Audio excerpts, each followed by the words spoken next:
سنی جمعیت عوام برطانیہ کے زیر اہتمام سنی کنونشن کا انعقاد المدینہ سینٹرل مسجد اینڈ انسٹیٹیوٹ کوئنٹری میں ہوا، جس کی قیادت پیر سید عرفان شاہ مشہدی جبکہ سرپرستی پیر سید منور حسین شاہ جماعتی نے کی۔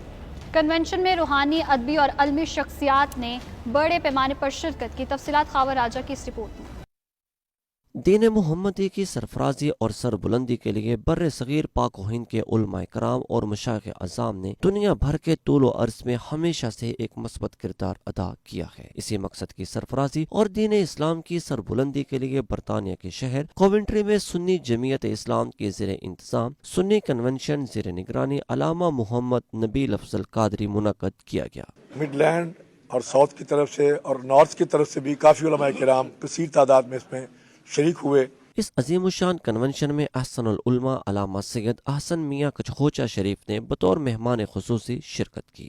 آج کے کنونشن میں یہ بھی عرض کرنا چاہتا ہوں کہ فلسطین کا مسئلہ مظلوموں کا مسئلہ ہے اور مظلوم لوگوں کا مسئلہ ہے، کشمیر کا مسئلہ مظلوموں کا مسئلہ ہے، جو وہاں پہ ظلم ہو رہا ہے ہم اس کی مذمت کرتے ہیں۔ علماء کرام نے اپنے خطابات کے دوران اہل اسلام کو جہاں دین اسلام پر روح محمد صلی اللہ علیہ وآلہ وسلم کی اساس کے مطابق سختی سے عمل پیرا ہونے کی ضرورت پر زور دیا، وہیں پر گمراہ کن باتوں، بدعات اور مشکوکات سے بچنے کے لیے علماء کرام سے رہنمائی لینے کی بھی ہدایت کی۔